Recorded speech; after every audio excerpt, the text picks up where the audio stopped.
Hello everyone and welcome back to I Can't Breathe, the show where air is free, and today we have another show for you. Now, I know you're probably wondering, why is this on a Tuesday? I thought this show was every Wednesday. I thought, you even made a song where you wrote like every Wednesday with I Can't Breathe is going to be here. I'm going to stop waffling. But basically, we changed to Tuesday because tomorrow I have a lovely dinner to celebrate my sister's birthday. So happy birthday to you, Jade, for Thursday, and we're celebrating with you tomorrow. I can't wait to do that. But today we have a very, very amazing topic, one that stemmed a very natural conversation, which I really, really loved. But before we go into the topic we're talking about today, I just want to say a massive, massive thank you to everybody who was watching and who supported me, especially through last week's episode. If you don't know, last week's episode, I let you into my life a little bit more, and I let you know a little bit more about me,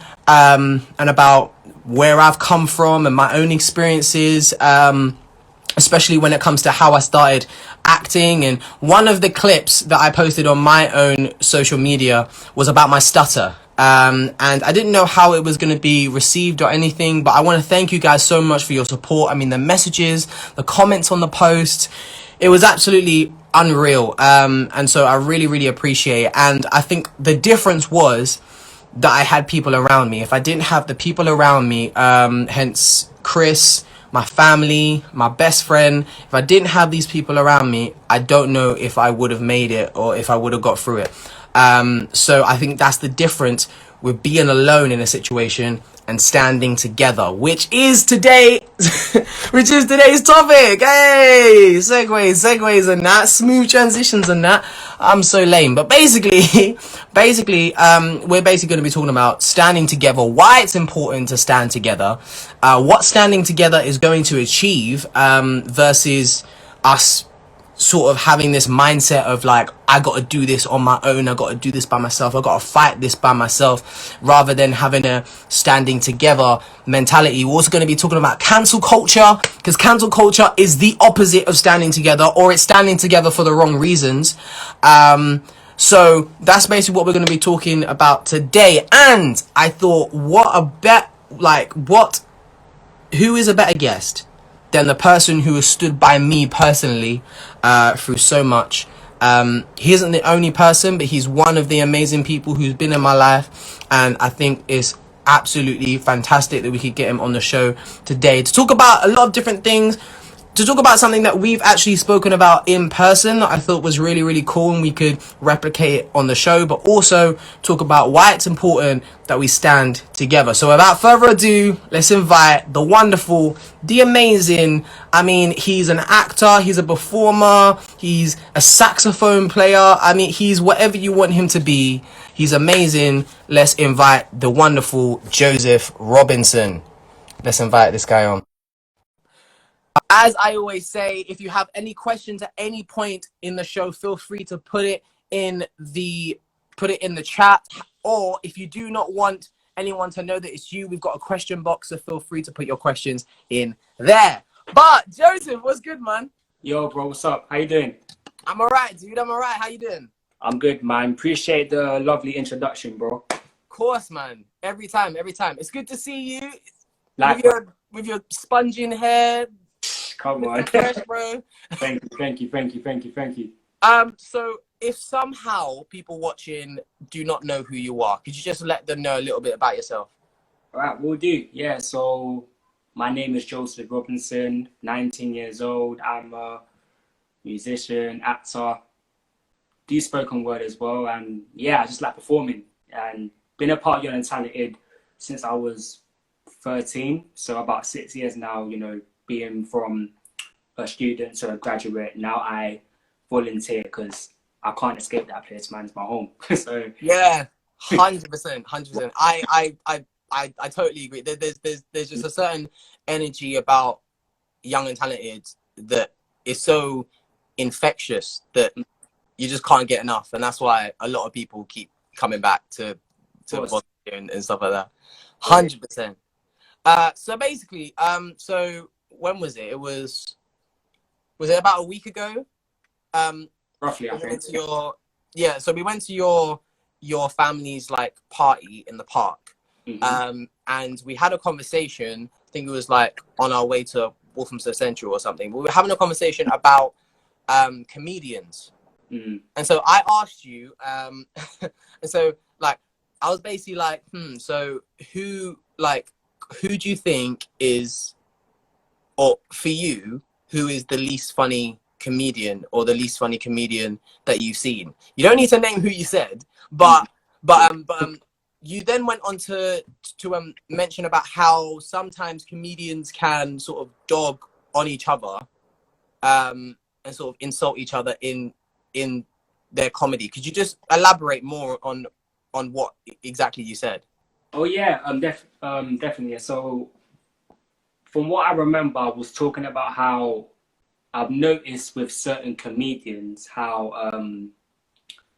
they would not hesitate to express their opinion of someone not being funny. You know what I'm saying? Like I would say, I've noticed that this comedian will literally base their whole routine on another one about him not being funny. I've noticed with comedians, not just comedians, but I've noticed that you know, there's like there's always oh, you're not funny, why are you getting all the attention? Oh, you're not funny, why are you getting all the attention? Oh, you're too Hollywood, you're too mainstream, oh, you're not this and that. And I've noticed that, I feel like with comedians, I feel like with comedy it's such a very hard thing to pull off. Like Mm. it's not a thing that you can rehearse being funny. It has to be a natural thing. And I just feel like, rather than unity, rather than all the comedians like coming together, there's like, it feels like one person's on top, so we have to pull them down rather than all of us standing as a base, as a solid foundation. That's like, I've noticed that with mainly American comedians, not just well, British comedians as well, but I've noticed with like mainly American comedians, which are Yeah, my favorite comedians to watch. yeah, yeah. Mm-hmm. Like 100, and I was also thinking that it's not just with comedians, but there are so many different industries where people think that they need to step on other people to get where they Right, need to go, right. rather than, as you said, like us standing together and being a base. Mm-hmm. So that's basically what we were talking about. And we were also talking about how differently it would be, or whether people would be more successful if, instead of sort of insulting each other, Mm-hmm. then we actually helped each other out. And so, for example, if if say Kevin Hart did a movie, if he wasn't hesitant in getting other black comedians Mm-hmm. in his films, or like close to him, Mm-hmm. if that makes sense. Do you think if like, we can just talk about comedians, but do you think in general, people would be more successful in field if they sort of helped each other rather than tried to step on each other? What do you think? Oh yeah, of course, of course, of course. Because at the end of the day, if we do not support each other, we're just going to be stuck in a cycle. One person at the top, his time will come, then another person, then another person. Ideally with black comedians or black artists as well. We we basically live in a system which is designed for us to not like each other or support each other. Mm, Because this whole idea about ownership, right? It's not like we've got the talent, but you don't really see black people in positions of like ownership. You know what I'm mhm, saying? Like you don't see us owning, the networks or the TV productions. So it's almost if um, we have to like compete with each other, mm, and that attitude does spill out with some people. Because say for instance, you were to make it big, and I'll be not there yet. I'll be along to a group of people that's just looking at you at the top. And everyone deserves to be successful, but in my opinion, true success means discovering the formula, using that formula to get to where you want to be, and then coming back to where you came from and teaching others how you get there. That's what true success means to me, mm. really. And That's big, yeah, man. and I feel like black people do. needs to be more positions of management or ownership, you know, because we got the talent, we've got the organization, we can do it. But if we're serious about this, then we need to start practicing that attitude now of coming together. You know what I'm saying? Because it says, you know, if you can't be trusted with a little bit, how could you be trusted with a lot? You know what I'm saying? So, you know, it's a spiritual thing. You know what I'm saying? Like, but we need to practice that idea of we can do it together. You know, so as long as that we unite now, then when it comes to us having positions of ownership, then we could then it'll be more better for us, because, you know, given that me and you are young black males within the industry, you know, it's pressure for us because we have to work extra hard, we have to be extra articulate, we have to be extra anything, you know, just to get the same opportunities. And whatever we do, we're always being judged or scrutinized by people in positions of power, mainly white people, you know what I'm saying? So we just we need to come together so we can own more, if that makes sense. Yeah. Fully get you. So with this whole topic of standing together, if you're new, if you just joined, then welcome. I see people flooding in. Welcome. If you're just joining the conversation, we're talking about standing together. What does that mean? Why is it important to stand together? What difference is it going to make with standing together rather than having this sort of individualistic mentality? When you say I did that, but how much more could we achieve if we said, no, we did that, we came together and we did that? So what does standing together mean to you? What does that actually mean? I think of the word community, you know what I'm saying? Standing together is people building a community for themselves, you know. Anything that's happening, you know, we can meet up, organize, talk about what's going wrong, what's going right, and finding a solution, you know. Because I feel like, you know, especially with black people living in the UK, you know, I feel like there's definitely strong communities of black people, you know, in the UK, you know, working together. Otherwise, the likes of me and you would not be doing what we're doing, because we got people supporting us. Not just that, but, you know, we come from a community of people supporting us, and there just needs to be more of that, to be honest. You know, you know, given that we've been through as a people, we've been through negative circumstances, you know, and we're still trying to deal with the trauma, even trauma of today, with everything. You know, I feel like it's important for us to be united, because we all have a common goal at the end of the day. We all want a better, you know, for us, for our families. So standing together is just building solid communities, so that it's kind of like, if you win, I win. You know what I'm saying? That's what it means to me. Yeah, for real. Yeah, it's like, as you said, yeah, it's like having that community that builds each other, right? Rather than individuals saying, look what I built, because the example that I gave you when we had this conversation was that I reminded of the scene in Happy Feet, when there's a community of penguins and they've got a lot of fish, you know, they're placed in a place where there's a lot of fish, then you know, then it's fine, because there's a surplus of fish. There's not this overly need for coming together, because there's enough for me and there's enough for you. So it doesn't really matter. However, when there's a community of penguins with very little fish, there's two things that they can do. They can either, one, fight over the fish so that some people get a lot and other people starve, or they can be a community and divide the fish so that everybody survives.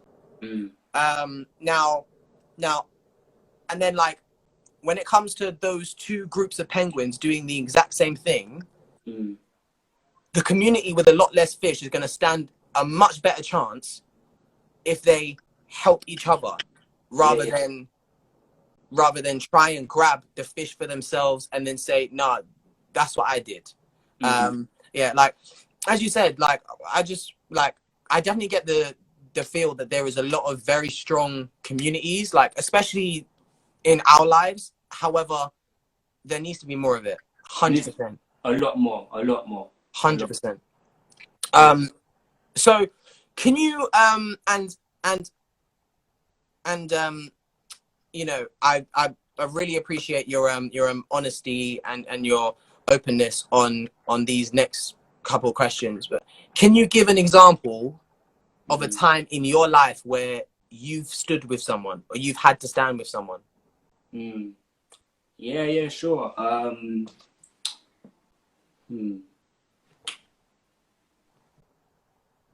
I'm trying to think of one. Trying to think of a good one. So you mean standing with anybody in general about a particular issue or anything?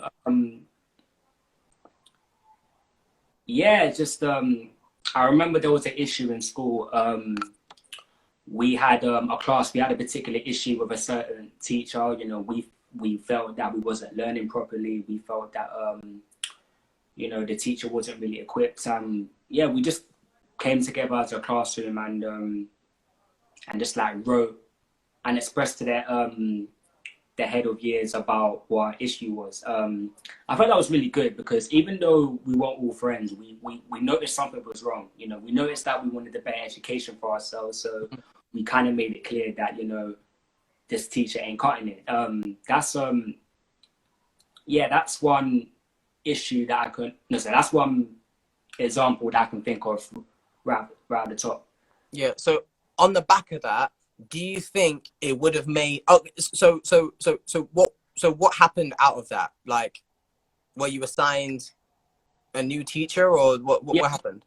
Yeah, we were assigned a new form tutor, and basically trial and error. We had to go through, like, in 1 year we went through 3 different ones, and until we found the right one. And yeah, it was a bit of a stressful process, but I'm glad we did it. You know, glad we did it. So do you think standing together made much of a difference? Like, do you think the same outcome would have happened if you alone wrote the letter? Or do you think that standing together made more of a difference? I don't think, if I did it by myself, I don't think it would have been the same outcome, because me alone, my own opinion, you know, like, I'm only speaking for myself. I can't speak for how other people feel. But I feel like when everyone or most people's on the same page about a particular issue, then it's more convincing. You know what I'm saying? So if I did it by myself, I don't think it would have been that much of an impact. Yeah, that's one of the reasons why we're so encouraging of people to have this conversation, because, like, as you said, like, a whole community can have the same viewpoint and the same opinion. However, no one says anything. So everyone can have the same opinion, same viewpoint, but if no one says anything, if no one's willing to come forward and talk about it, then nothing's going to happen. Right. So yeah, so it's I, you know, because I find that very interesting, because again, like, when I was in secondary school, I remember there were 2 girls in my, I think it was my PSHE class, and they were fighting, and everyone just decided to kind of just stay out of it, but it spiraled so out of control that that one of the girls sort of left, like, the teacher sent her out, but then on her way out, she grabbed the girl's headscarf. Oh wow! And pulled it off her head as she went out of the room. Oh wow! And now, of course, everybody in the class is having the same thought, and 2 things could happen. It's either we sit there and do nothing, or we come together and we say, nah, that's not okay.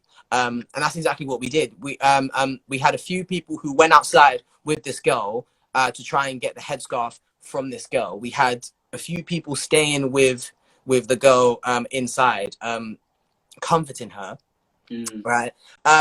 We had a few people talking to the teacher, and it was almost like we all had our own individual things to do, but we all did it because we knew what was right to do.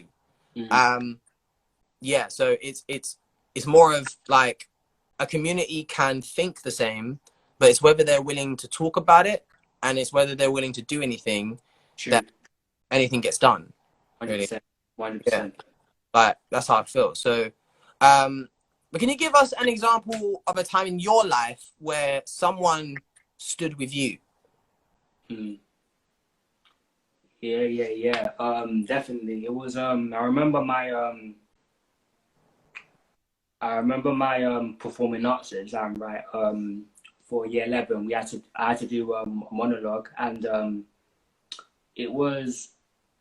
had to do a monologue where it was about something really touching, and I felt like, you see, I'm the type of person in my class, like, I'm not the type of person to just rush into leadership. Like, say like we have a group project, right? It was like, oh, yeah, cool. So I think we should do this, we should do that. I'm the type of person just like, obviously I'm helpful, right? I'll offer my opinion when needed, but I'm not, I would rather let other people who I know is going to take the conversation to where they want to take it. And I had to do this particular monologue, which I wasn't really comfortable with. I felt like, I couldn't pull it off, but my drama teacher literally stayed behind with me after class for like 10 more minutes, going over the monologue again and again and again. And I ended up, after that performance, getting a 30 out of 30 for that monologue. Wow. Yeah. Too bad my coursework let me down. I would have got a much higher grade in performing arts, but it is what it is, you know what I'm saying? So, but had he not done that, I don't think I would have got as high of a grade. You know, the greatest gift you can ever give to somebody is believing in them. So, yeah, by him standing by me, it was like, all right, cool. If he believes in me and he's a teacher, that's all I need, really. You don't really get that many teachers doing that, you know what I'm saying? Like, but he actually took the time to do it with me. Whenever I think of like somebody standing by me, that's one of the examples which I always remember. 100, yeah. Wow. Yeah. So you think that the fact that he stood with you, and if he wasn't there, then that would have made a significant impact, right? Facts, yeah, 100%. Yeah. I would have given it my all regardless, but he I think being a teacher, some teachers bother, some teachers don't. You know what I'm saying? Say like you got a vision, like somebody can do this, like you see somebody trying to achieve something. They may not be there yet, but you've got certain advice that you could give them, which is going to help them. But some teachers won't really bother with that. Some teachers will just like go on about their business, but he took the time out, and I really, really appreciate him for that, honestly. Sick. So on the flip side of that, have you ever witnessed, or it says, has there ever been a time where you've witnessed a situation? It might be about you, it could be about anyone else, you don't need to disclose, but have you ever witnessed a time where no one stood with someone? Yeah, 100.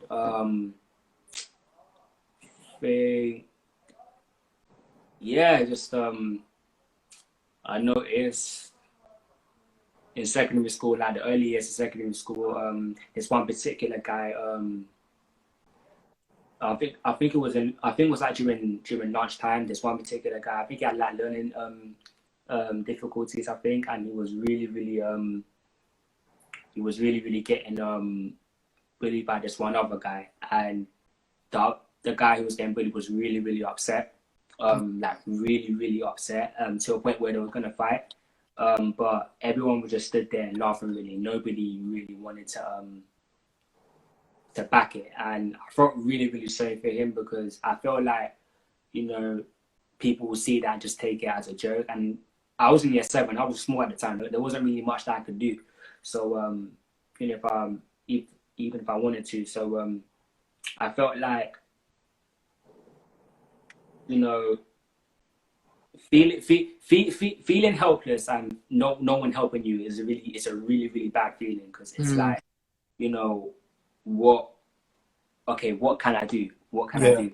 I'm saying, especially when people, there's nothing worse than people taking pleasure out of somebody else's pain. You know what I'm saying? So, yeah, I remember that because, you know, because I myself, I know how it feels to be, I know how it feels to feel alone, rejected, feel like no one's backing it. And it's a terrible feeling. And it's a feeling in which I would not really want for anybody else. You know what I'm saying?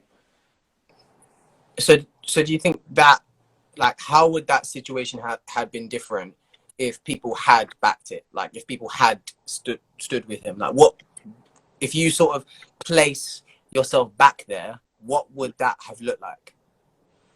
It would have looked like, because it happened more than once. I feel like if more people helped out at the time, the guy would have thought twice about doing it. You know what I'm saying? You know, when you do something wrong and you get away with it the first time, you could do it more.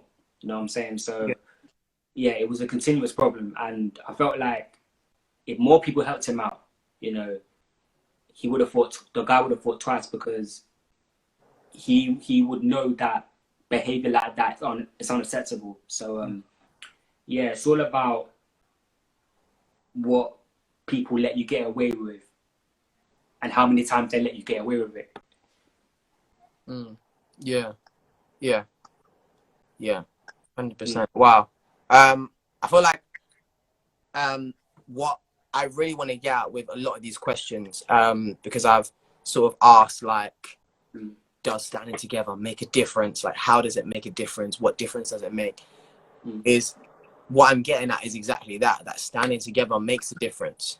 That being alone and standing together, it makes a significant difference. It's worth it. It's worth it more to sort of make sure that you are part of that community than sort of isolating yourself and trying to do it alone and trying to, you know, big yourself up and be like I want to build it on my own, rather than accepting help. Like, accepting help does not make you weak. Accepting help actually makes you stronger and makes you more of a man, because you're man enough to admit that you need help. And yeah, of course. And even if and even if like when I say you're not man enough, like, I'm not just talking to men. I'm talking to all people. I'm talking to everyone. So do you think that standing together, like, do you think that it really is worth it? Do you think that it makes enough of a difference standing together than being alone for it to be worth people doing? Yeah, definitely. In all things, you know, it takes a village. You know what I'm saying? It takes a village to raise a child. You know, it takes a team of 11 to win a football match, not just the one. You know, it's it's particularly, you know, in this case, you know, with, you know, the Black Lives Matter movement, you know, with the Me Too movement, you know, I felt like it's the biggest tactic of any enemy opposition is divide and conquer. You know, been divided, we have been put together for, you know, the most saddest, pettiest of reasons. You know what I'm saying? And at the end of the day, you know, in life, you know, life is so fragile. You know, you're here one minute, you're gone the next. But it's all about what type of legacy you leave behind. You know what I'm saying? Like when you go to your grave, it's that, what are you going to be remembered for? And if you're going to be remembered fighting over material things that don't matter, you know, like, you're not really going to leave a good memory of those coming after you. So, especially, you know, with artists, you know, with artists, with footballers, you know, standing together and building a solid base is so vital at the end of the day, because we same things in life. You know, we all want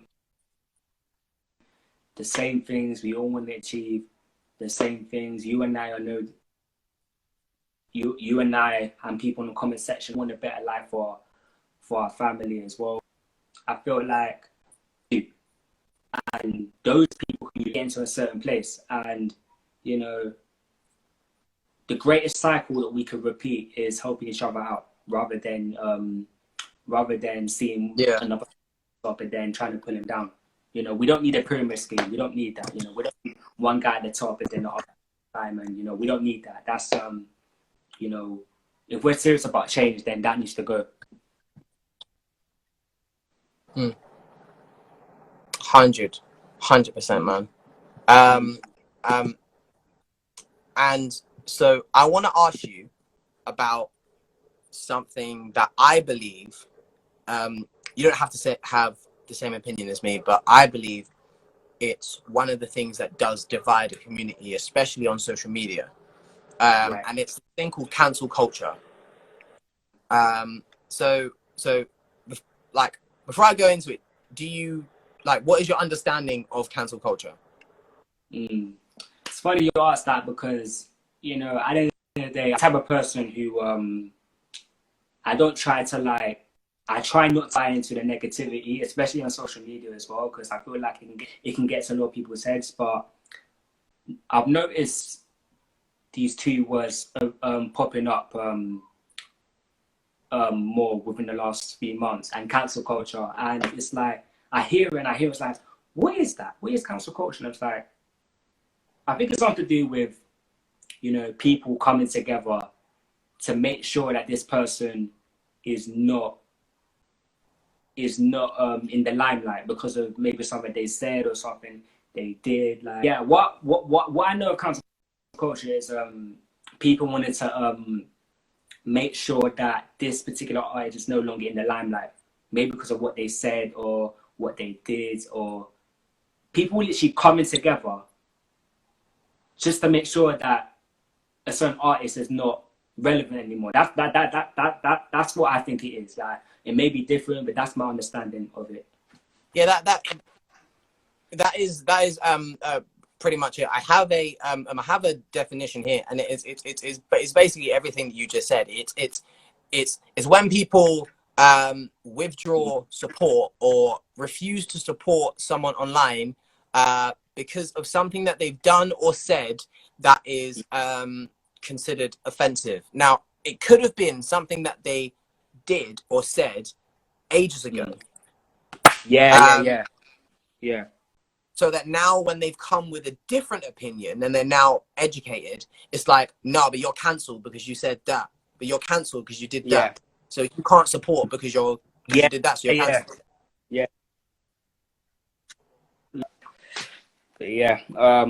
Also, why don't you like it? Well, here's the thing. I feel like we live in the age of social media. Sorry, I'm moving. My phone's on low battery and I'm going to charge it. We live in the age of social media, you know what I'm saying? And whatever we write down, whatever we post or comment, even though we delete it, if it's online, it's online. You know what I'm saying? There's like a 2% chance of that going away. And yeah, here's the thing. Before I say anything about why I don't like it, I do believe in holding people accountable to anything that they've said, you know, whether past or present, because how else are people going to learn from that? However, I strongly believe in giving people a second chance. And if they said something when they was like young, in the younger generation, and that age now where they no longer think that way, you know, it should be up to us to embrace somebody's transformation, because none of us are perfect. You know what I'm saying? If we can't expect people to hold account to all the stupid things that they said when they were like 14 or 13, if they're 35 or 45 now, you know what I'm saying? Because I'm not gonna lie, I'm 19, but I've I'm looking back at my life now, and I've said plenty of stupid Just stuff when dumb stuff. Yeah, no, for real. and I thank God that I didn't have social media when I was like 10, 11, 12, 13, innit? You know what I'm saying? I thank God. I really thank God that that I didn't have that advanced technology. But nowadays, you're seeing year 5s and year 4s with iPhone 8s. You know what I'm saying? They're exposed to the world now, and you know they could like literally say anything, and who knows? They may type something when they were like young, and it may come back to haunt them. It may come back to haunt them like years down the line. So that's why I don't like it, you know, because I feel like, okay, you're judging this person, but if we was to play a DVD of your entire life, would you want the world to see it? You know what I'm saying? So that's why I don't like it. That needs to go. No, 100%. I 100% agree. And I think that's one of the things that is stopping us from standing together as much as we can. And also it's sort of forcing people to have that individualistic mindset, because then it's like, I want to help, but you're not letting me help in the community, so I'm just going to do my own thing. Yeah, true.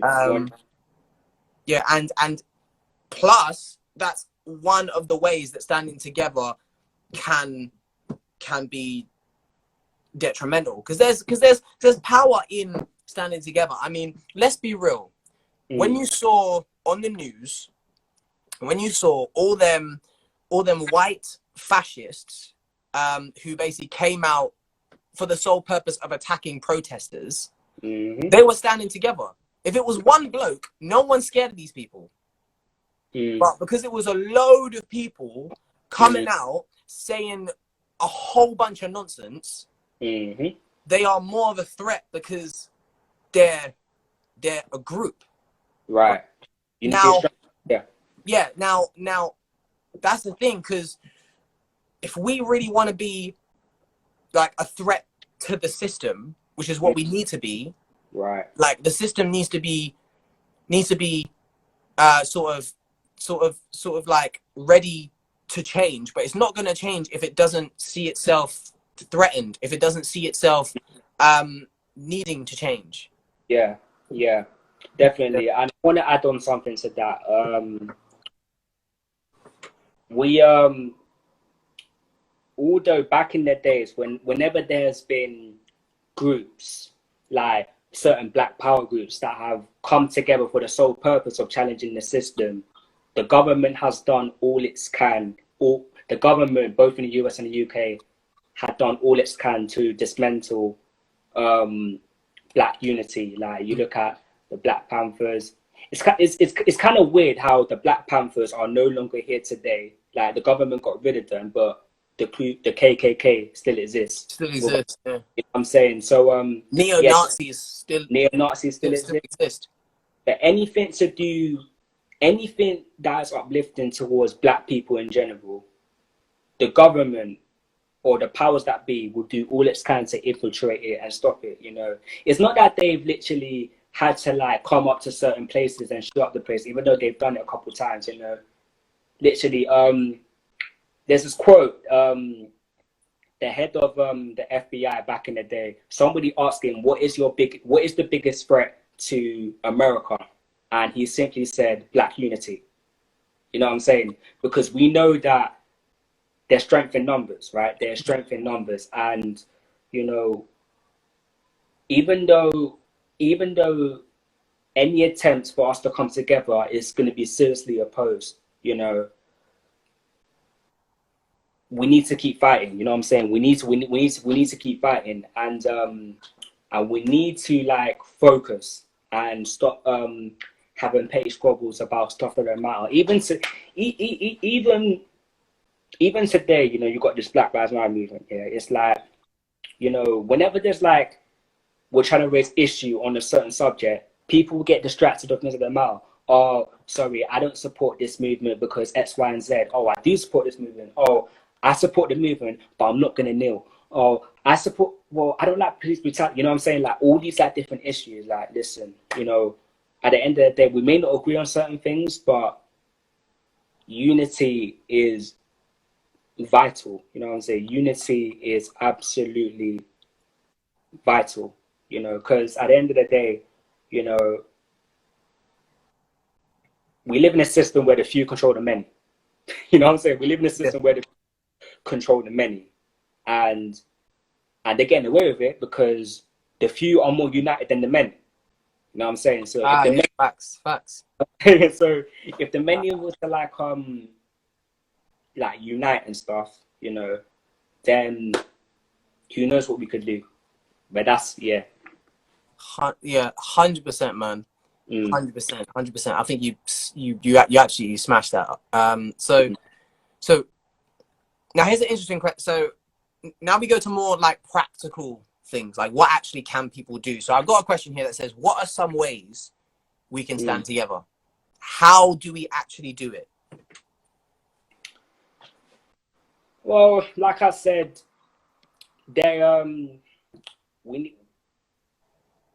we need more communities. You know, I remember back in the day when you and I was really, really young, you noticed that there were more youth centers. You know what I'm saying? There were more youth centers for people to go to. There was more, you know, I feel like nowadays there needs to be more communities organizing, you know, communities in East London, North London, South London, you know, different communities.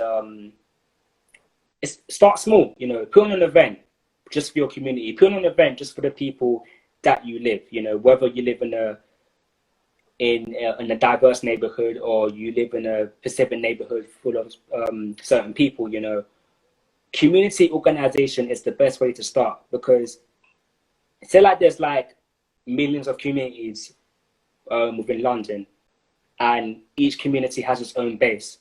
That will be amazing. You know what I'm saying? That will be absolutely incredible, because those communities have organized themselves to create one big movement, you know, one big movement. So we need more youth centers, we need more social like music or music events, we need theater events. But the idea is that all these organizations that exist within the communities need to do more of community action, you know. That's a good way. Like, for example, look at what happened with the A-level results. How all the students around the country were very appalled about what happened. They came together. Look what happened with the Black Lives Matter protest. All the young people came together. I was at the protest, you know what I'm saying? There was many young people. Young people have been looked down, that have been viewed as, oh, not really caring about anything. They came together. So if you force our hand, we come together, but there just needs to be more and more community organization, you know. So that you live on a road, you live in a place where there's not really that much community action, set up an event, you know, do a block or something, you know, but make sure you include everybody, because there needs to be more of that. 100%, man. 100%. So then I think on the back of that, because I know that there can be this sort of I mean it's less now than it used to be, but it still comes up sometimes. And how can people who are not affected by injustice stand with those who are? So glad you asked me that. Those who are not affected by injustice, you notice that they're in the more privileged positions. You know what I'm saying? Like, you know, particularly like they own the schools, you know, they own the shops, they own the businesses. They literally work in the same place where systemic racism happens, you know what I'm saying? So I strongly believe in the idea of you can struggle for us, but you don't have to struggle with us, because we've been fighting, you know what I'm saying? We've been fighting, you know. But at the end of the day, this all starts with who's on top. And if you really want to make change for us, then you need to go to the banks, you need to go to the offices where the laws are made and change them. You know, obviously protesting is good, but at the end of the day, protesting should be the start, not the finish. You protest with us, cool. What are you gonna do? What are you gonna do to do about it? Like, how are you gonna use your privilege to make change for us? You know, because we've been protesting. There's been people who have symbolically said, "We stand with you. We struggle with you." But okay, that's fine and all. But you need to struggle for us. Like, you need to actually fight for us. You know, say like I'm stuck in the place, and say like I'm stuck at the bottom. I'm stuck in like a ditch, and I can't get out of. You know, what's the point of you coming in the ditch so you can be stuck with me? You know, if you got the tools to like pull me out of it, then why don't you get out of it rather than coming back in and then figure out a way for us to together? You know what I'm saying? Yeah. So Yeah. If you're in high positions, like if you've got the banks, you've got the schools, you've got the House of the Parliament, then make changes there, but then come to us, because we've been on the front lines fighting certain battles, but now's the time for you to show that you really, really care by using your privilege to make change, if that makes sense. 100%, man. So time for some closing remarks, some closing questions.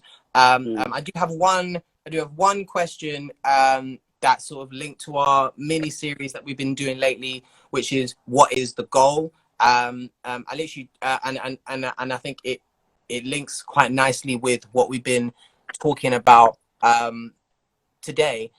What is the goal? Because we've been talking about standing together, but what are we standing together to achieve? What is the goal of Black Lives Matter? Of what are we trying to achieve? What I want is equal opportunities and equal protection under the law. I don't want to be treated any better or any less, more importantly, to the color of my skin. I don't want to experience the same generational trauma that I experienced, that my father experienced, and that my father's father experienced before him. Like, we want to end to systemic racism. We want to end to a system where it benefits of lower class people suffering, that's improving the lives of other people. So yeah, just equal opportunities in every single field and equal opportunities under the law. You know, I don't want to be stopped by police and having the fear of my mind that it's going to escalate into a much nastier situation due to the color of my skin. You know, I don't want to apply for a certain job and have to change the way I am, or change my name, or change the way I speak just to feel accepted. You know, I don't want to go into shop and then have security following me because they suspect I might steal something. You know, you know, I can name a list of things that I would, but end of the day, equal opportunities and equal protection under the law. We know that the system is not really good at protecting us because it wasn't made for us, for example. But that's what we're trying to change. Sick, bro. Sick, man. So I have one more question that we usually ask on the What is the Goal series before I ask my final question on today's topic. And the question is this goal attainable? Do you think this goal can be achieved? And is it going to be easy?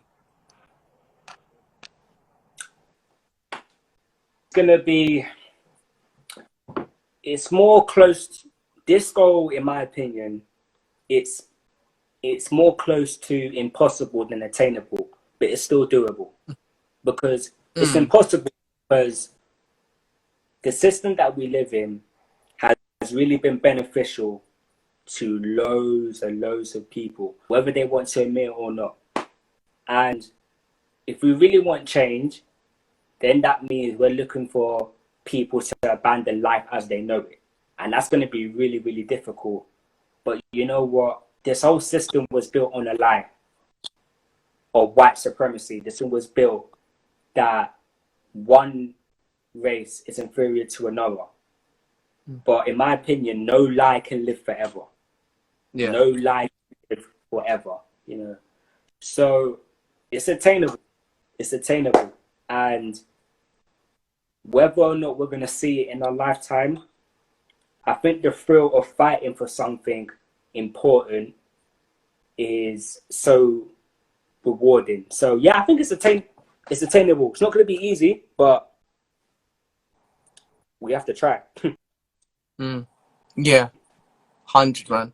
My final question for you is, what would you say to anyone who's watching on the YouTube, watching watching live right now, or watching on the Instagram feed later? What would you say to someone who's watching that wants to get involved, but they're not sure how, or they sort of don't know where to start looking for this community that we've spoken so much about today?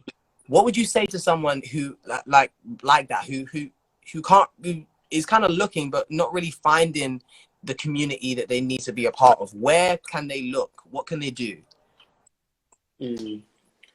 Community. When I say community, I don't just mean the place you live. You know, I feel like every single one of us belongs to a certain group.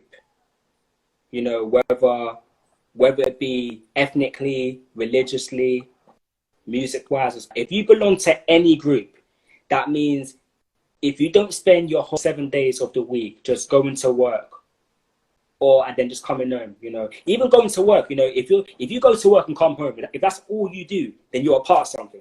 You know what I'm saying? If you go to school and then you come home and do whatever, you're a part of something. So when I say community does not just mean the people that you live near. It doesn't mean your neighbors, you know. Community could mean your school, your workplace, your church, your mosque, you know, your synagogue, whatever, your football team, you know. Because community, in my opinion, is more than a group of people who are together for a certain thing. So yeah, whatever group you're a part of, start with that. Thanks so much, Joseph, for all your input and everything that you said today. It's been really valuable, and I really hope the people who are watching this really digest everything you said. Thank you so much for being an amazing guest on the show. Thank you for really again, bro. My absolute pleasure, bro. And I'll see you soon. Yeah. See you soon. Right. I apologize to everyone watching for my terrible internet. I'm so sorry. It's all good, man. It's all good. All right, take care. Take care, man. Wow. What an amazing show, and what an amazing topic. I think, as Joseph was saying, like, when they say it takes a village, it really does take a village, like standing together for a cause has such a bigger impact. As he was explaining the example of when he was in school and they needed a new teacher, if one person sent it, nothing would have happened because it's just the opinion of one person. But there has to come to a point where when the majority speaks, the authority have no choice but to act. No choice. And that's what we need. So find your community, be with your community. Don't feel like you have to do this alone, be alone, have to suffer alone, but let's be a community. Talk to people, express how you feel. Even if it's a little bit controversial, there are private conversations that need to be had that are still not being had. So talk, have that conversation, and let's be a community that moves forward for change. Thank you so much for watching. This has been I Can't Breathe, the show where air is free. Take care, everybody.